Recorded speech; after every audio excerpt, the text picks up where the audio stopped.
Hello everyone, this is your chemistry teacher, Mrs C Williams-Massey, and today we will be learning about how to use the burette properly. Before we start looking at how to use the burette properly, we're going to look at this stand right here. This stand is called a retort stand. Attached to the retort stand is a retort clamp, or what's more commonly called a burette clamp. To open the clamp, we pull the levers together and we gently release it when we need to close it. Now I'm going to attach the burette or secure the burette in the burette clamp. So I've done so. What you need to note now are the markings on the burette. At the very top we have 0, and that's 0 cm cubes. As you travel down, you'll realize it moves from 0 all the way down to 50 cm cubes. Right here, you'll see that the temperature of the liquid that should be placed in this burette should not necessarily exceed 20 degrees Celsius. This is the stopper.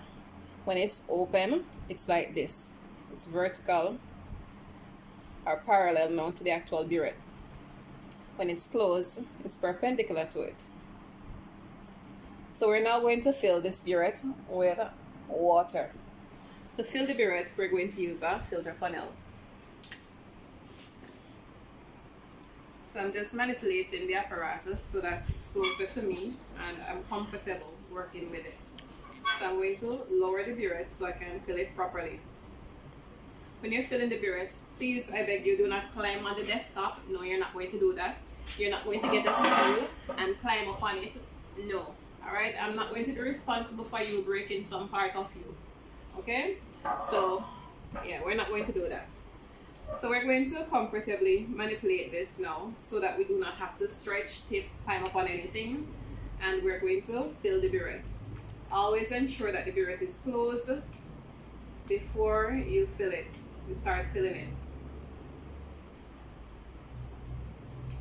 Some students like to fill it all the way to the 0 mark. That's not really important, as long as it's on the scale and you can read it. That's fine. As you can see, as soon as I filled my burette, I removed the filter funnel from it because I do not want any liquid that's left in the funnel to be dripping into the burette after I've read it. So there are some very fine bubbles that are in the water right now, and they're streaming to the top. As soon as they're almost dispersed or fully dispersed, then I'll go ahead and read the burette. Always read the burette to 2 decimal places.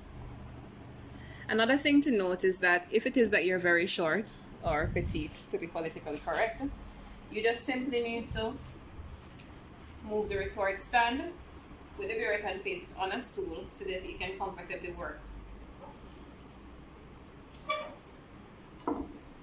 Now that we've filled the burette, and at this point in time, you should be reading the burette at eye level. So you should not be tipping, you should not be looking down, you should not be looking up, you should be reading at eye level. And remember, read to 2 decimal places. Let me do a mock titration for you. So because I want to do some work, and of course I would have written down my initial value, what I'm going to do is I need to backtrack. Because there's something I didn't do, and that was to actually ensure that there are no air bubbles in this burette tip right here. So I'll just run it out, and then I'll hold it securely and tap it firmly.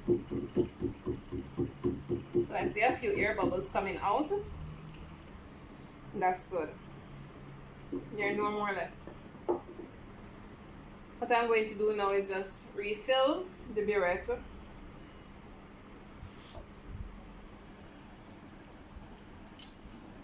with some water, and after we've ensured that there are no air bubbles in it, then of course that's when we'd let the liquid settle, and then read it and write down that reading as the initial reading. The next thing to do now is, of course, after you've pipetted out your specific volume, whether it's 20 cm cubes or 25 cm cubes of the analyte in the conical flask, then you're going to place it beneath the burette You're not gonna bring it all the way up to the stopper like that. No. Usually the tip of the burette is about here. And then you realize now that my dominant hand, I'm right-handed, so my dominant hand is actually my right hand with the conical flask. So I will swirl with the right hand. When I'm swirling, I'm actually mixing. So when you're swirling, you should swirl vigorously but not violently to hitting the stopper or the tip of the burette. No. So you're mixing well, and my left hand now is actually going to clasp the burette so that I can control the stopper. So look, I clasp it. I push down with the thumb,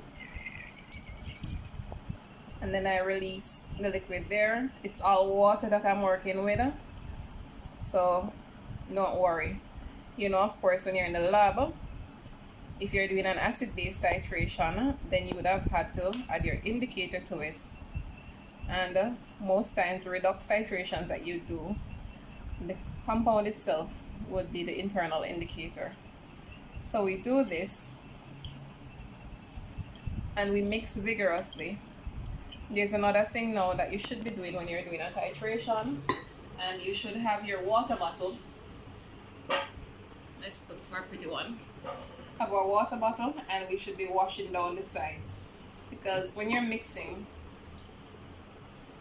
the solution or the fluid in there now will be splashing up, and you need all of the particles reacting. So this is how you properly use your burette. When you're finished your titration, that means that the indicator will not change color. Then of course you stop it, you turn it off, and then you read at eye level. Because the markings on this burette, they're dark, if it is that you want to read with a background, you'd have to use, say, white paper, and you'd read the burette now with that background, so it shows the lines better. If these were white markings, and of course you couldn't use a white background, you'd have to use a gray background or black or something, anything darkly colored.